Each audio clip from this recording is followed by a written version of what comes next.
د افغانستان ملي ټلویزیون ډیرو قدرمنو لیدونکو زما هیواد یا میهنې من خپرونې مینوالو ستړي مشئ او هر کله راشئ. سهارونه مو خواره شه د اذان له هره تاله، د کونړ لالهزارونو مشئ مشئ بې جماله، د سرشاره سیندونو شنو ورشوګانو زرغونو درو آبشارونو او د نښترو په لویو ځنګلونو پوښل شوی ولایت کونړ. د هیواد په ختیځ کې پروت له طبیعي ښایستونو زړه راښکونکو منظرو یخو او پاکو هواګانو غني وطن کونړ چې د ډیورن فرضي کرښې ته څیرمه د خیبر پښتونخوا د مموندو، باجوړ، دیر او چترال سره نښتې سیمې لري، تاسې لیدو ته رابولم. قدرمنو دوستانو، په هیواد کې د ټیکاو په راتلو سره د کونړ ګڼو هغو درو او سردرو ته د سیلانیانو ورتګ زیات شوی چې تیرو کلونو کې د ناامنیو او جګړو له امله نالیدلې پاتې وي. دانګام د کونړ دا ولسوالۍ چې ښکلاګانو یې د وروستیو کې د ډیرو کورنیو سیلانیانو پام ځان ته راړولی، لوی او کوچني درې، د نښترو، غوزانو، مڼو او میوو پریمانه باغونه او ځنګلونه لري. دې مړې سیمې ته د سږني اختر د خوښیو ورځو کې د هیواد له بیلابیلو سیمو زرګونه سیلانیان رامات شوي دي. بیني شاهي یا بینشی کنډوي تر ټولو ښکلی تنګی ده چې د اختر په ورځو کې د سیلانیانو له ګڼې ګوڼې خالي نه وي. دلته د کونړ ملي راډیو ټلویزیون له لورې سیلانیانو ته د دغه ولایت د ښکلو او تاریخي سیمو په اړه معلوماتي پاڼې ورکول کیږي. که د کونړ په نورو سیمو کې موسم هر څومره تود او ګرم وي، خو دلته په بینشی کنډو او نورو جګو سیمو کې د سړې هوا په شتون سره پرته له څادر او کمپلې ډیرو ته د غوزانو د دې دنګو ونو لاندې کیناستل ګران وي، لکه د ځوانانو دا ډلګۍ. محمد قسیم او نور ملګري له کندهاره کونړ ته راغلي، وایي وطن ټول ښکلی دی، خو د کونړ ښایستونو، یخو هواګانو او د خلکو ګرمې میلمه پالنې یې زړه وړی. محمد قسیم دی، خو چې د کندهار ولایت یم. دلته په میله د یارانو سره په تفریح راوتلي او ټولو نړیوال ته د اختر مبارکي وایم. د کونړ ولسوالي دغه ولایت راغلي، یعنې دا ولسوالي ده، دانګام ولسوالي ده، خیر خو دا خو بنشي ده که چیشته دغسې یو نوم یې دی. نو ډېره ښایسته ښکلې منظري علاقه ده. بس خدای پاک چې ټوله افغانان دغسې خوشحاله ولري، لکه د دې چې دغه یاران راغلي دي، ساجتیر دی، ډېره ښایسته یخ هوا ده. نو اوس پلان چې ته یې رالاست موږ ګرده یاران په دسترخوان کې پټ وو، یخ خو ډېر زیات یخني یې درلودې ژمي کې. کندهار هوا خو ډېره ګرمه وه، نو 45 شپږ درجې ګرمي لري، هغه خو نو ډېره زیاته ګرمي ده. دا خو نو دغسې ده، د کندهار معنا ژمی د دې ځای دوبي معنا سره داسې یوه هوا ده. کونړ خو ګرده داسې غرونه دي، درې مچکې دي، ګرده ښایسته علاقې دي. نور اصلات خو دې نشته، دغه شو شمپو یعنې دغه شینګیا ده. کوم نور هغه دغسې اصلات نه لري، یو د چارمغز دي، یو بادام ادام و دغه شان اصلات لري، بل کوم اصلات نه لري. خو دغه غرونه ډېر شنه دي، ښکلې منظرې ځایونه لري. نو اوس د دې راغلي ښایسته هوا ده، ښه خوندوره مچکه ده. او لکه هغه زموږ چې وارخطا و دیول ګرمي ده، انواله په جلال آباد کې و، کونړ کې دغسې ګرمي وه. نو ولسوالي یې ښه دي، ښه خوندوره علاقه ده. نوم پوپل د کندهار ولایت څخه کونړ دانګام ولسوالۍ ته راغلي دې درې ته، چې لاره یې ډېره بې اساسه خرابه وه. د کونړ د دانګام ولسوالۍ ده، ولې چې موټر هم خراب سو، نور هم لوړې تپې وې، درې وې، اوبه هم سره وړې وې. خو ډېر سیلانیان راتلل، ډېر خلک به راغلي وای دې ځای ته. موږ د سړک د مشکل له کبله نه سوای کولی چې دلته راغلي وای. بې حده ډېر راغلي دي، ولې چې هغه چې د کندهار خلک چې ډېر د میلې شوقیان دي، میلیان خلک دي، ډېر خلک کونړ ته هم راځي، نورستان ته هم تلله. خو ښایسته او په زړه پورې ځای دی. دا ماله کومه ستونزه نه وه، ډېر ښایسته ژوند یې راسره وکړي. کور یې ودان پر هر ځای باندې موږ خدمت کوئ. پیغام هیوادوالو ته دغه دی نو چې دغه خپل وطن دی وګرځېږي، یو میله وکړي، یو منظره وکړي. زما نوم حبیب شاه غا دی، د کندهار ولایت څخه راغلي یو. کونړ ولایت ته په منظره باندې د اختر یو څو ورځې د میله په منظره راوتلي. کونړ ډېر ښه ځای دی، ملګري خو ډېر دي، د کندهار ملګري راغلي دي، خو موږ خپله تقریبا 6 کسه راغلي یو. د کندهار ملګري ډېر دي، شاوخوا ګرځي، انډیوالان مسته ډېری راغلي دي. او کونړ ډېر ښه ځای دی، ښه خلک دي، ښه وضعیت، ښه اخلاق، ښه انسانیت، هر څه مثال زموږ سره کړی دی، ډېر ښه خلک دي. کونړ خو ډېره ښه هوا ده، ښه منچکه ده، ښه شینګیا ده، ښه ځای دی کونړ. نورستان ته هم تللي یو، مزارې ته هم تللي یو، پنجشیر ته هم تللي یو. په هر ولایت کې موږ یوه شپه د کړې ده چې په هر ولایت کې مثال یوه شپه وکړو. نو اوس شپه مو په کونړ کې کړې وه سبا شپه تقریبا ځو دغه ته د کابل ته د خیره بل سبا بیا ځو بامیانو ته د خیره د اختر 10-12 ورځې دلې په دغه شمال کې چیرې وو د خیره. بینشی کنډو اوس د اکثرو ځوانانو لپاره د ساعت تېرونې په یو مناسب ځای بدل شوی. دا سیمه له ډېرو اسانتیاوو بې برخې ده. دلته تلونکي سیلانیان حتمي ده چې خپل خوراکي او نور اړین توکي له ځان سره ولېږدوي او لکه د دوی د پاتې کېدو لپاره تابیا هم ونیسي. دې سیمې ته غځېدلی سړک که څه هم خام او له خطرونو خالي نه دی، خو بیا هم د اختر په ورځو کې د سیلانیانو تګ ور زیات وي.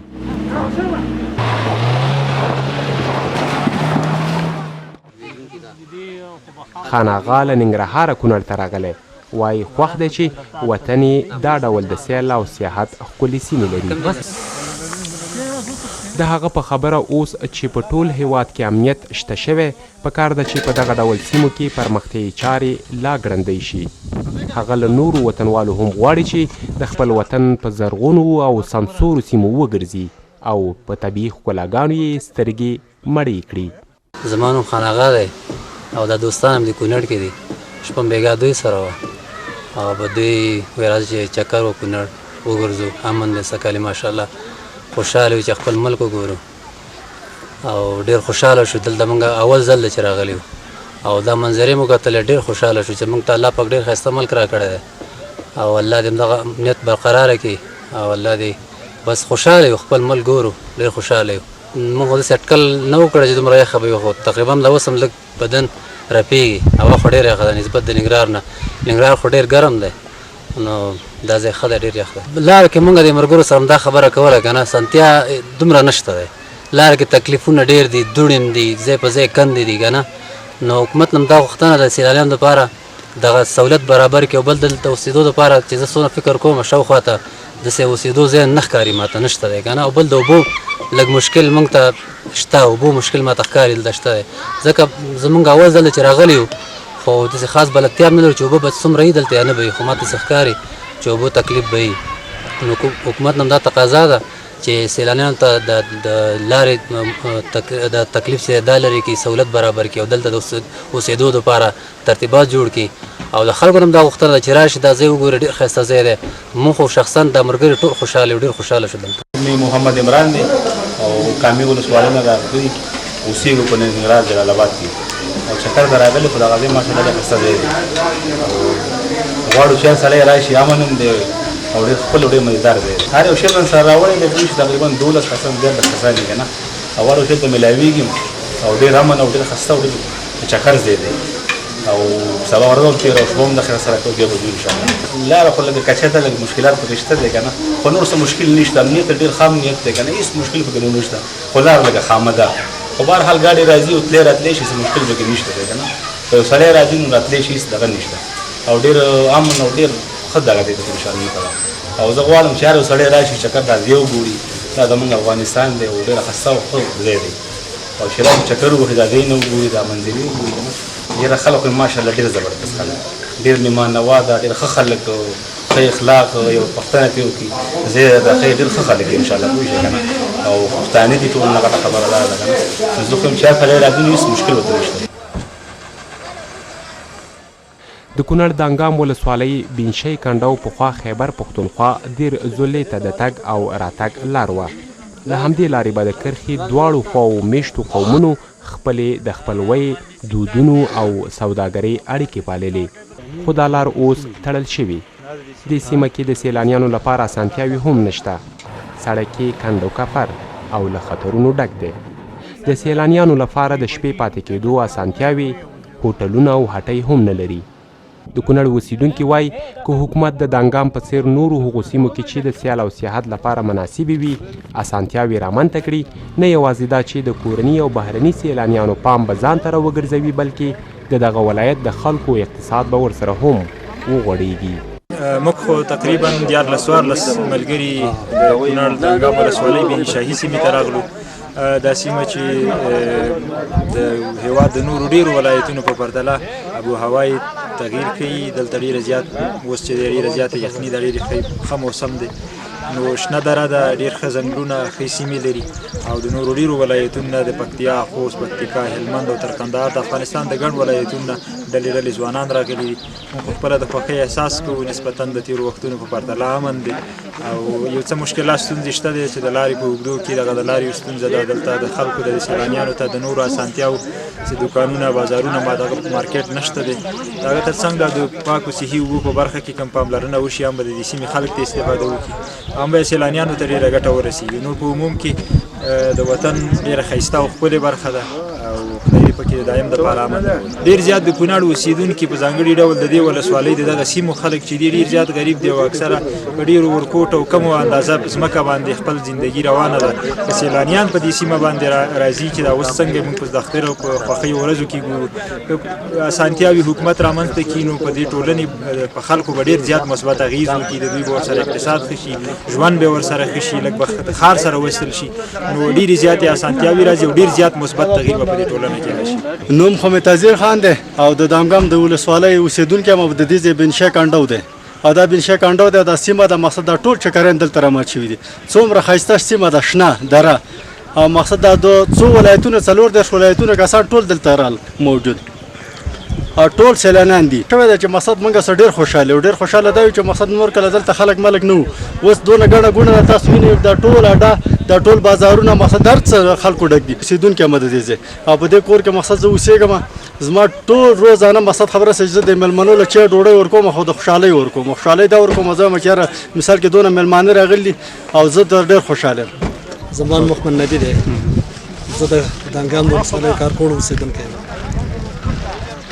کار دره چې موږ د علاقې ته دا روډونه آباد شي، چې دلته د هر ولایت نه خلک راشي، زموږ د علاقه ویني، موږ د آباد شي، د علاقه باندې دلته هوټلونه جوړ شي، دلته کلیکولونه راشي، دلته د روډونه آباد شي چې زموږ د علاقه مخ ته وړاندې لاړه شي. موږ دا غواړو، موږ د حکومت دا غوښتنه ده چې دا دغه زموږ سره وشي. دا خلک چې دلته راځي، تاسو څومره خوښ یاست؟ د کلیوال څومره خوښ دي؟ ستاسو هغه اقتصادي ژوند باندې څومره اغېز وکړي؟ دلته خلک مصرف کوي، دغه کوي.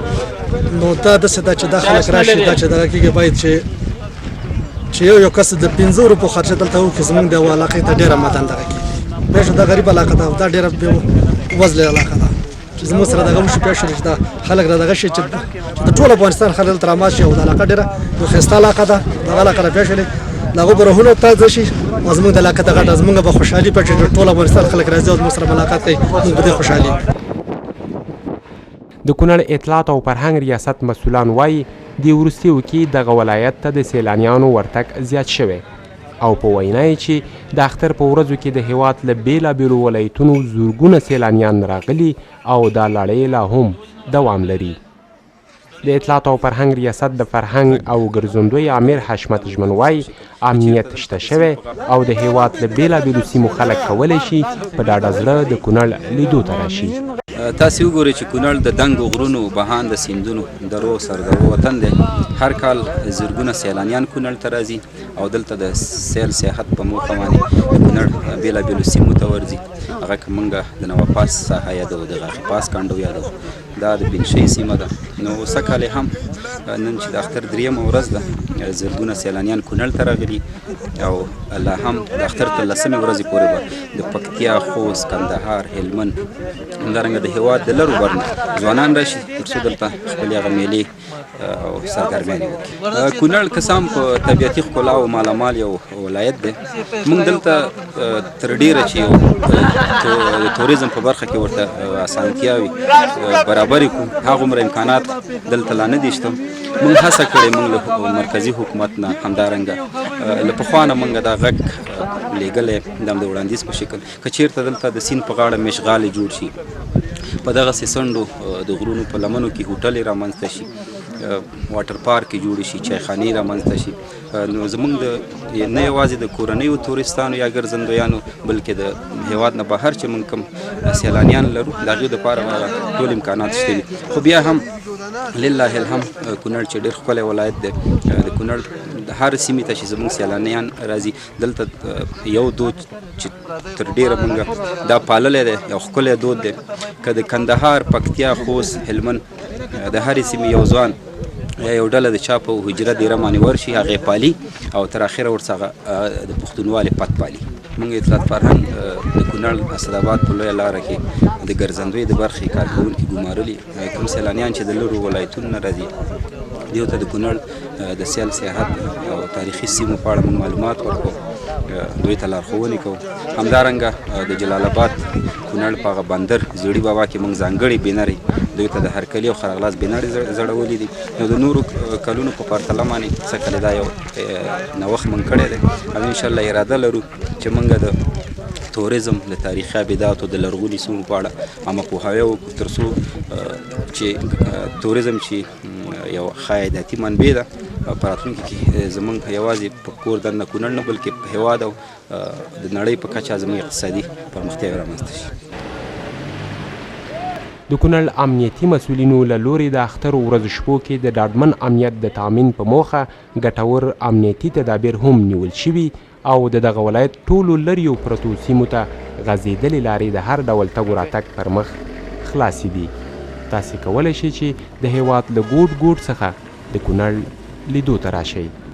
لکه ایرې مې د کوټې په تنهایۍ راپوکا لکه ایرې مې د کوټې په تنهایۍ راپوکا چې له مخ خپل لوګی زما په بېوسۍ راپوکا چې له مخ خپل لوګی زما په بېوسۍ راپوکا لکه ایرې مې د کوټې په تنهایۍ راپوکا ما د زمان مکان نو باسه د عشق مجذوبه ما د زمان مکان نو باسه د عشق مجذوبه خپل قلهو مې په دې ستړي زندګۍ راپوکا خپل قلهو مې په دې ستړي زندګۍ راپوکا چې له مخ خپل لوګی زما په بېوسۍ راپوکا لکه ایرې مې د کوټې په تنهایۍ راپوکا دلته د ژوند د تیرولو هر تدبیر شنډې شو دلته د ژوند د تیرولو هر تدبیر شنډې شو زما کمنې اسرافیله دا شپېلۍ راپوکا زما کمنې اسرافیله دا شپېلۍ راپوکا لکه ایرې مې د کوټې په تنهایۍ راپوکا چې له مخ خپل لوګی زما په بېوسۍ راپوکا چې له مخ خپل لوګی زما په بېوسۍ راپوکا. قدرمنو دوستانو د ختیځ کونړ څخه زموږ دا ځانګړې خپرونه همدومره وه. تر بیا چې زه قذافي مل د خپلو نورو همکارانو سره ستاسې په درانه چوپړ کې د یوې نوې خپرونې په وړاندې کولو سره راځو. تر هغې درنه اجازت غواړو. تاسې په لوی او بخښونکي خدای سپارو. ښاد او آباد اوسئ.